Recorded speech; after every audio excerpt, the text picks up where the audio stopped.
السلام علیکم ورحمۃ اللہ وبرکاتہ۔ اللہم صلی علی سیدنا و مولانا محمد وعلی آل سیدنا و مولانا محمد وبارک وسلم وصلی علیہ۔ رب زدنی علما رب اشرح لی صدری ویسر لی امری واحلل عقدۃ من لسانی یفقہوا قولی۔ اللہم الہمنی رشدی واعذنی من شر نفسی۔ امید ہے آپ تمام خیر خیریت سے ہوں گے اور اللہ تعالیٰ آپ کو اپنے حفظ و امان میں رکھے۔ کل کے سبق میں ہم نے دوسرا باب شروع کیا تھا جو کتاب مرکب کے بیان میں۔ پہلے ہم نے مرکب کی تعریف کی کہ وہ لفظ جو دو یا دو سے زیادہ کلموں سے مل کر بنا ہو اس کو مرکب کہتے ہیں۔ پھر مرکب کی دو قسمیں ہیں، مرکب مفید، مرکب غیر مفید۔ مرکب مفید اس مرکب کو کہتے ہیں کہ جب کہنے والا کہہ کر خاموش ہو جائے تو سننے والے کو کسی بات کی خبر یا کسی کام کی طلب معلوم ہو جائے، جیسے زید قوم یا قوم زید او اکرم زید۔ مرکب مفید کو ہم نے کہا تھا کہ مرکب مفید کو مرکب تام، مرکب اسنادی، جملہ اور کلام بھی کہتے ہیں، کلام بھی اس کو کہتے ہیں۔ اور مرکب غیر مفید کی تعریف ہم نے کی کہ وہ مرکب ہے جب کہنے والا کہہ کر خاموش ہو جائے تو سننے والے کو کسی کام کی خبر یا طلب معلوم نہ ہو، جیسے غلام زید اور رجل عالم وغیرہ۔ پھر ہم نے کہا تھا کہ جملہ مرکب مفید یعنی جملہ کی دو تقسیمات ہیں۔ ایک تقسیم ہے باعتبار جز اول اور دوسرا تقسیم ہے باعتبار خبر و طلب۔ تو کل کے سبق میں ہم نے کہا تھا کہ جملہ کی باعتبار جز اول دو قسمیں ہیں، جملہ اسمیہ اور جملہ فعلیہ۔ دونوں کی تعریف کی کہ جملہ فعلیہ وہ جملہ ہے جس کا پہلا جز فعل اور دوسرا اسم ہو، جیسے قوم زید۔ ہم نے کہا تھا کہ جملہ فعلیہ کی پہلی جز کو فاعل، مسند اور محکوم بھی کہتے ہیں، اور جملہ فعلیہ کی دوسری جز کو مسند الیہ، محکوم علیہ اور فاعل کہتے ہیں۔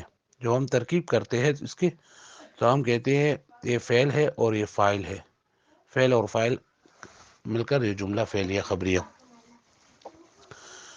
پھر ہم نے جملہ اسمیہ کی تعریف کی۔ جملہ اسمیہ وہ جملہ ہے جس کا پہلا جز اسم ہو، دوسرا جز خواہ اسم ہو یا فعل ہو، یعنی دوسرا جز اس کا اسم بھی آ سکتا ہے اور فعل بھی آ سکتا ہے، لیکن پہلا جز اس کا اسم ہونا ضروری ہے۔ جیسے ہم کہتے ہیں زید عالم، زید قائم، زید قام، زید قائم، یہ دونوں جز اسم ہے۔ زید قام پہلا جز اسم ہے، دوسرا جز فعل ہے۔ جملہ اسمیہ کی پہلی جز کو مبتدا، محکوم علیہ اور مسند الیہ کہتے ہیں، اور دوسری جز کو خبر، مسند اور محکوم بھی کہتے ہیں۔ اور اس کے بارے میں کل بتایا تھا کہ اس کو مبتدا کیوں کہتے ہیں، مسند الیہ کیوں کہتے ہیں، محکوم علیہ کیوں کہتے ہیں۔ اور اس طرح دوسرے جو ہے نا محکوم بھی، مسند اور فاعل اس کو کیوں کہتے ہیں، یہ کل کے سبق میں ہم نے بتایا نا۔ اس کے بعد ہم نے جملہ اسمیہ کی پہچان کی مشہور علامات وہ بیان کی تھی، اور جملہ فعلیہ کی پہچان کی علامت بیان کی تھی۔ آج کی سبق میں ہم انشاءاللہ جملہ کی دوسری تقسیم جو کہ باعتبار خبر اور طلب کی ہے وہ بیان کرتے ہیں۔ تو خبر اور طلب کی حصول کے اعتبار سے جملہ دو قسم پر ہے، ایک ہے جملہ خبریہ اور دوسرا ہے جملہ انشائیہ۔ جملہ خبریہ وہ جملہ ہے جس کے کہنے والے کو سچا یا جھوٹا کہہ سکے، جس کے کہنے والے کو سچا یا جھوٹا کہہ سکے، دونوں نہیں، سچا اور جھوٹا نہیں، سچا یا جھوٹا کہہ سکے۔ جیسے زید قام، زید قام۔ اب کسی نے یہ خبر دی کہ زید قام مانا ہے زید کڑا ہے، تو اب اس کی خبر دینے والا یا اس میں صادق ہوگا یا کاذب ہوگا۔ یعنی زید اگر واقعی کڑا ہے تو ہم کہیں گے کہ یہ بولنے والا یہ سچا ہے، صادق ہے، اور اگر زید حقیقت میں کڑا نہیں ہے اور یہ کہتا ہے کہ زید قوم، تو ہم کہتے ہیں کہ اس کے بولنے والے نے جھوٹ کہہ دیا۔ تو جملہ خبریہ وہ جملہ ہے جس کے کہنے والے کو سچا یا جھوٹا کہا جا سکے، اور جملہ انشائیہ وہ جملہ ہے جس کے کہنے والے کو سچا یا جھوٹا نہ کہا جا سکے۔ جیسے کوئی کہے اضرب، اضرب مانا ہے مار، تو ایک مرد مار، اور اب اسے کہے کہ اب تو جھوٹ بولتا ہے، یا کہتے ہیں کہ آپ نے سچ کہہ دیا، تو یہ نہیں ہوتا اس میں۔ اور جملہ خبریہ اور اسمیہ انشائیہ ایک تعریف یہ ہے کہ جس میں سچ اور جھوٹ دونوں کا احتمال موجود ہو، یہ ہے جملہ خبریہ۔ اور جملہ انشائیہ میں سچ یا جھوٹ کا احتمال موجود نہ ہو۔ جملہ خبریہ میں سچ یا جھوٹ کا احتمال ہوتا ہے، اور جملہ انشائیہ میں سچ یا جھوٹ کا احتمال نہیں ہوتا۔ پھر جملہ خبریہ تو جملہ فعلیہ اور اسمیہ، یعنی فعلیہ اور اسمیہ جو ہے نا، وہ فعلیہ خبریہ بھی بن سکتا ہے اور فعلیہ انشائیہ بھی بن سکتا ہے۔ اس طرح جملہ اسمیہ انشائیہ بھی آ سکتا ہے اور جملہ اسمیہ خبریہ بھی آ سکتا ہے، لیکن عام طور پر جملہ فعلیہ خبریہ، جملہ فعلیہ اسمیہ خبریہ آتا ہے۔ اس کے بعد جملہ انشائیہ کے اقسام ہے، تو بعض کتب نے 10 ذکر کیا ہے، بعض نے 11 ذکر کیا ہے۔ ہم جملہ انشائیہ کی 12 اقسام ذکر کریں گے۔ اجمالی طور پر یہ ہے: امر، نہیں، استفہام، تمنی، ترجی، عقود، عرض، تحزیز، قسم، تعجب، دعا، ندا۔ جب ہم طلباء پر اس کو یاد کرتے ہیں تو اس کی یاد کرنے کا آسان طریقہ یہ ہے کہ اب تین آپ یاد کر لیں۔ امر، نہیں، استفہام، امر، نہیں، استفہام، 2-3 بار آپ کہہ لیں، انشاءاللہ آپ کو یاد ہو جائیں گا۔ امر، نہیں، استفہام۔ اس کے بعد ہے 3، تمنی، ترجی، عقود، تمنی، ترجی، عقود۔ امر، نہیں، استفہام، تمنی، ترجی، عقود، امر، نہیں، استفہام، تمنی، ترجی، عقود۔ عرض، تحزیز، قسم، عرض، تحزیز، ضاد کے ساتھ، عرض، تحدید، قسم، عرض، تحدید، قسم۔ تو 9 ہو گئے: امر، نہیں، استفہام، تمنی، ترجی، عقود، عرض، تحزیز اور قسم۔ اس کے بعد تعجب، دعا، ندا، تعجب، دعا، ندا، تعجب، دعا اور ندا۔ تو یہ 12 اقسام ہے: امر، نہیں، استفہام، تمنی، ترجی، امر، نہیں، استفہام، تمنی، ترجی، عقود، عرض، تحزیز، قسم، تعجب، دعا اور ندا۔ پھر اس کی تفصیل یہ ہے کہ امر کا لغوی معنی تو ہے حکم کرنا، اور اصطلاح میں جملہ امریہ وہ جملہ ہے جس کے ذریعے کوئی کام طلب کیا گیا ہو۔ وہ جملہ امریہ وہ جملہ ہے جس کے ذریعے کوئی کام طلب کیا گیا ہو، جسے ہم کہتے ہیں اضرب، مارو تم ایک مرد، مارو تم ایک مرد۔ اب اس کے ہم ترکیب کریں گے، تو ترکیب کے لیے آپ یہ یاد رکھیے کہ ہر جملہ میں ایک فعل، جملہ فعلیہ میں ایک فعل ہوتا ہے اور اس کے ساتھ فاعل ہمیشہ ہوتا ہے۔ فاعل پر پھر 2 قسم کے ہیں، ایک ہے اسم ظاہر اور دوسرا ہے اسم ضمیر۔ تو عام طور پر فعل کے ساتھ اسم ظاہر فاعل ہوتا ہے، لیکن جب فعل کے ساتھ اسم ظاہر نہ ہو تو پھر ایسا نہیں ہوگا کہ فعل ہوگا اور اس کے لیے فاعل نہیں ہوگا، بلکہ اس کے لیے فاعل ہم ضمیر نکالیں گے۔ انشاءاللہ ضمائر کے بعد آپ آگے چل کر انشاءاللہ اس میں سیکھ لیں گے۔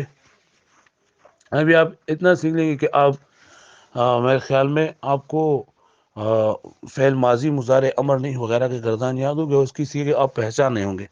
تو جو صیغہ ہے اس میں آپ اس کے مطابق ضمیر نکالو۔ جیسے اضرب واحد مذکر حاضر کا صیغہ ہے، تو اس میں انت ضمیر فاعل ہوگا، انت، اضرب فعل امر، انت ضمیر، اس میں ضمیر مرفوع متصل مستتر فاعل، فعل اپنے فاعل کے ساتھ مل کر جملہ فعلیہ انشائیہ امریہ۔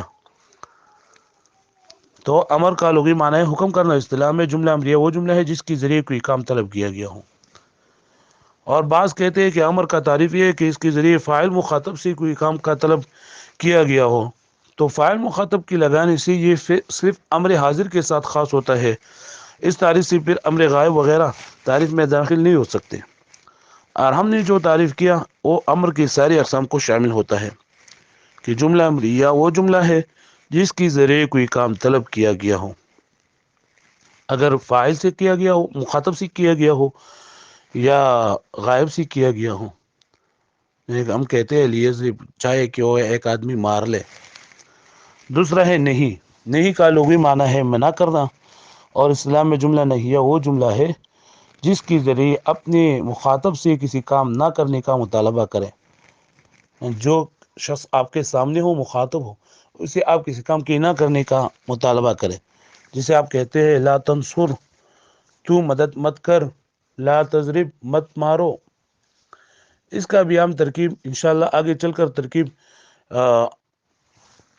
حل کر لیں گے، اور اس کا طریقہ بھی آپ کو انشاءاللہ بتا دیں گے کہ لا تضرب فعل امر، فعل نہیں، لا تضرب فعل نہیں، انت ضمیر مرفوع مستتر، اس میں فاعل، فعل اپنے فاعل کے ساتھ مل کر جملہ انشائیہ نہیہ.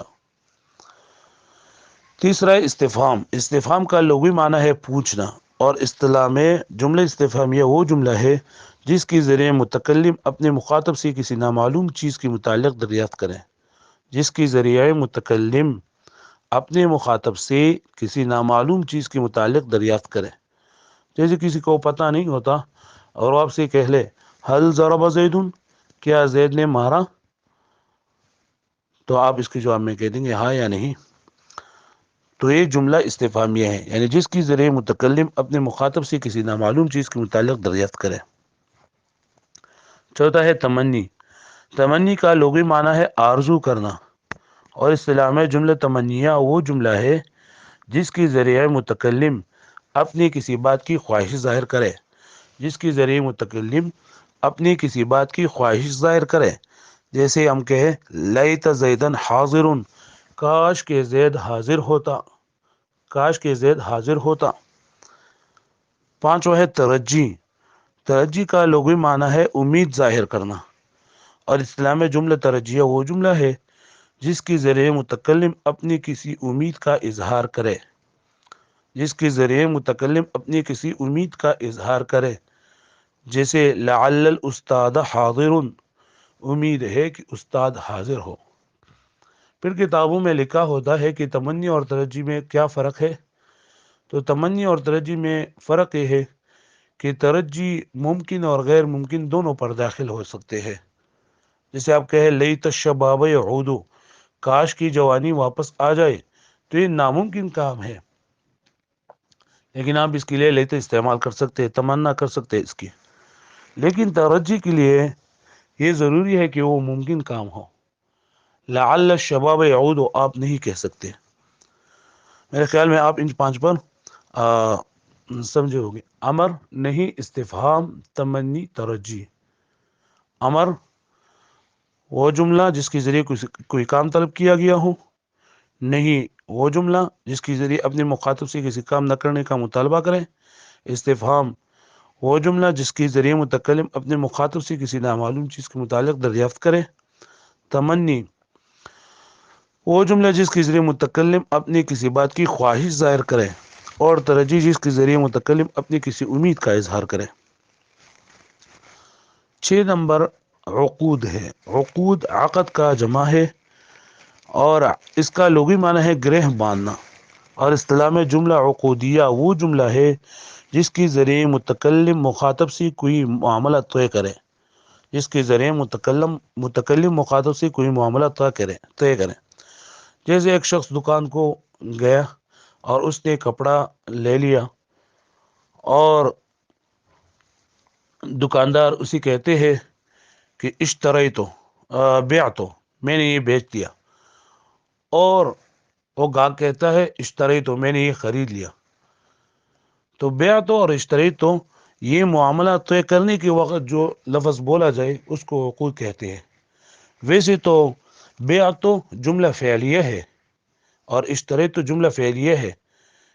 اسی طرح نکحتو، قبلتو، یہ جملہ فعلیہ ہے، لیکن جب معاملہ طے کرنے کے وقت بولا جائے تو اسی وقت اس کو جملہ انشائیہ کہیں گے. آپ سمجھ گئے میرے بات کو. جب معاملہ طے کرنے کے وقت یہ الفاظ بولا جائے بعتو، تو پھر یہ جملہ انشائیہ ہوگا.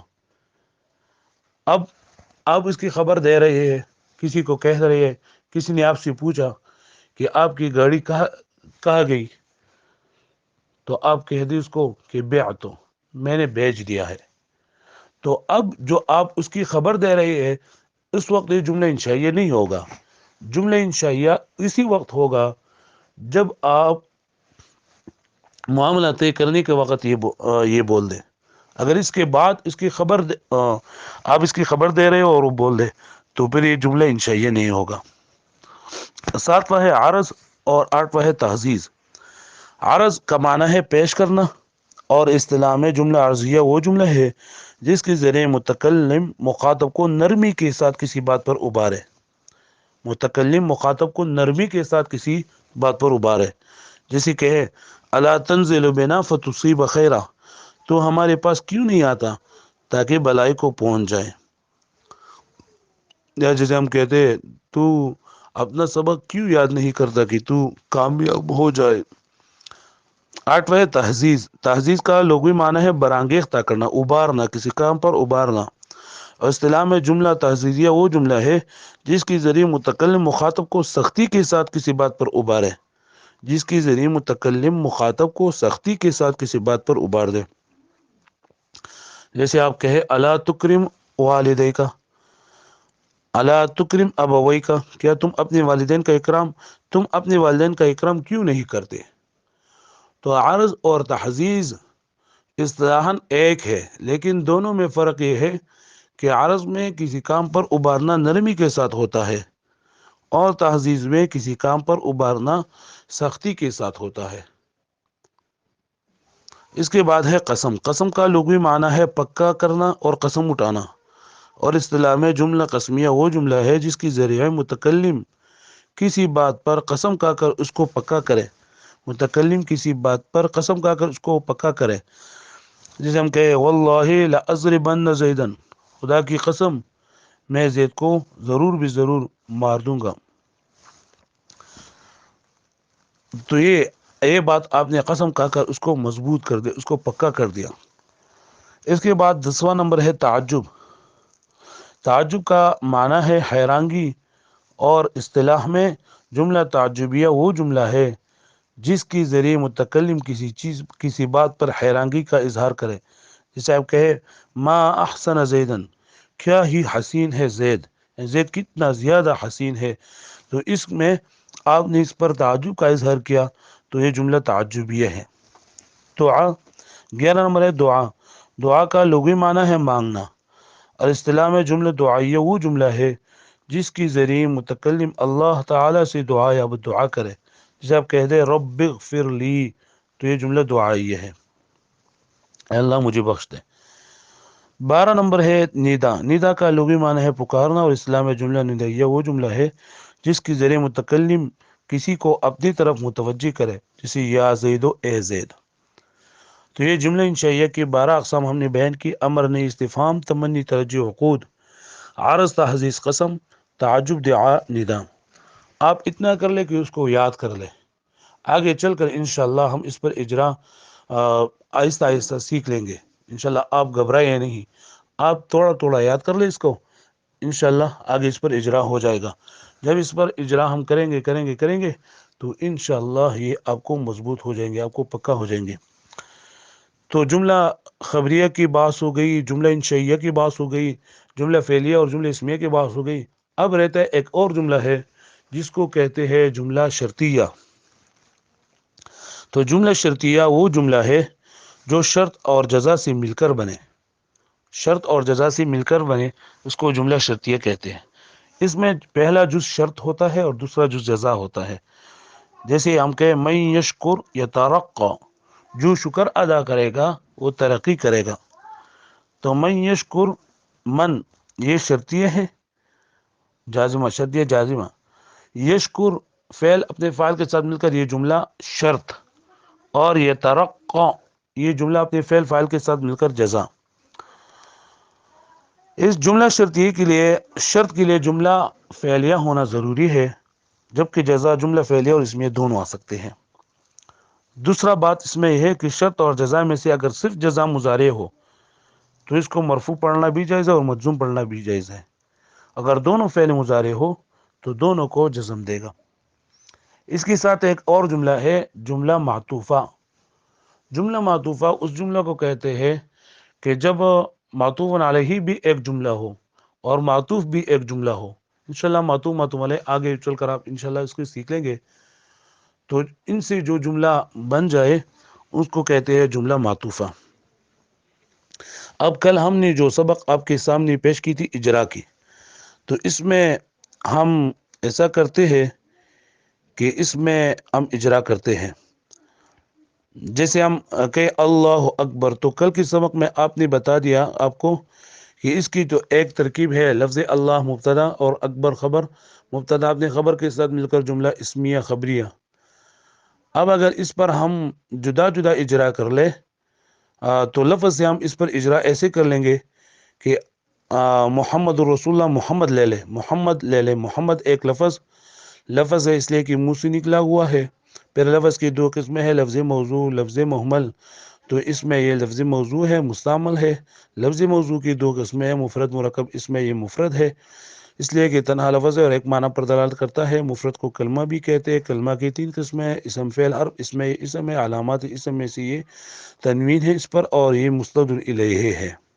مستند الیہ اب آپ نے سیکھ لیا کہ مستند الیہ مبتدا کو کہتے ہیں، فاعل کو کہتے ہیں، تو محمد الرسول اللہ اس مثال میں محمد مسند الیہ ہے۔ پھر اسم کی تقسیمات، پہلا تقسیم واحد تثنیہ جمع کے اعتبار سے اس میں یہ واحد ہے۔ دوسرا تقسیم بے اعتبار تذکیر و تانیث کی مذکر ہے اس لیے کہ علامہ تانیث اس میں سے نہیں ہے۔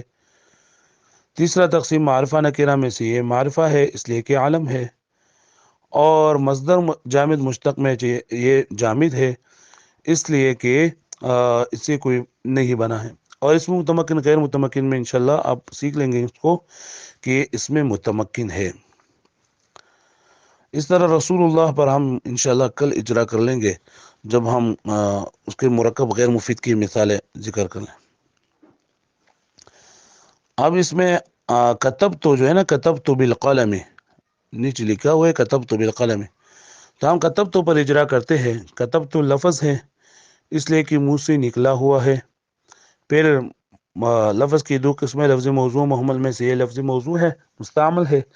لفظ موضوع کی دو قسمیں، مفرد مرکب میں سے مفرد ہے اس لیے کہ تنہا لفظ ہے، ایک معنی پر دلالت کرتا ہے۔ پھر مفرد کی تین اقسام ہے، اسم، فعل، حرف۔ اس میں یہ فعل ہے، تو جب ہم کہیں کہ یہ فعل ہے تو اسم کی تقسیمات نہیں جھیلیں گے بلکہ فعل کو ہم جائیں گے کہ فعل کے علامات میں سے اس میں ضمیر مرفوع متصل ہے، اور فعل کی تقسیمات میں سے ماضی مضارع امر نہیں میں سے یہ ماضی ہے۔ پھر اس کے بعد معلوم مجہول میں سے یہ معلوم ہے اس لیے کہ اس کا فاعل معلوم ہے۔ مثبت منفی میں سے یہ مثبت ہے، اور آگے چل کر ہم کہیں گے کہ لازم متعدی میں سے یہ متعدی ہے اس لیے کہ اس کے معنی میں سے آتا ہے۔ اسی طرح متصرف غیر متصرف میں یہ متصرف ہے اس لیے کہ اسے گردان ہو سکتا ہے، اور تام ناقص میں قاصر میں یہ تام ہے۔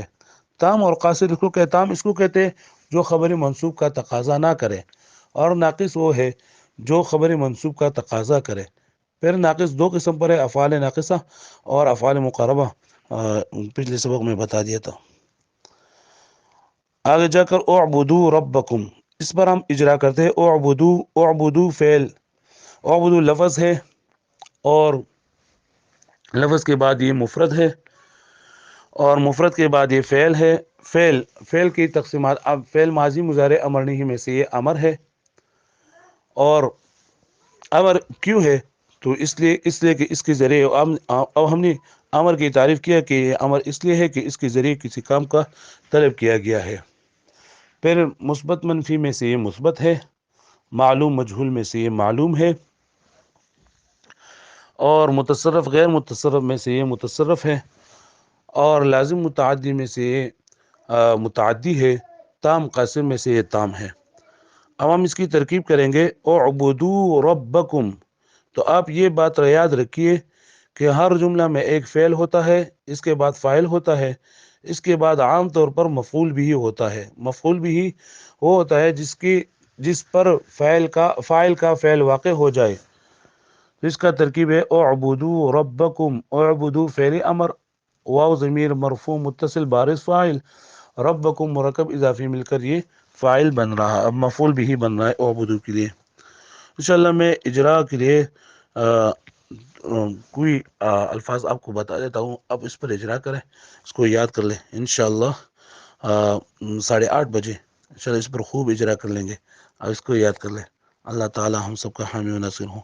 لیکن یہ بات یاد رکھیے کہ یاد کرنا بہت زیادہ ضروری ہے، اگر آپ یاد نہیں کرتے تو پھر اس کا کوئی فائدہ نہیں ہے، اگر آپ جتنا زیادہ بھی سن لے تو اس سے فائدہ نہیں ہوتا جب تک آپ خود کوشش نہ کرے، اس کو یاد نہ کرے، اس کو ٹائم نہ دے، اس کی تمرین حل نہ کرے تو یہ پھر نہیں ہو سکتا۔ اللہ تعالی ہم سب کا حامی و ناصر ہوں۔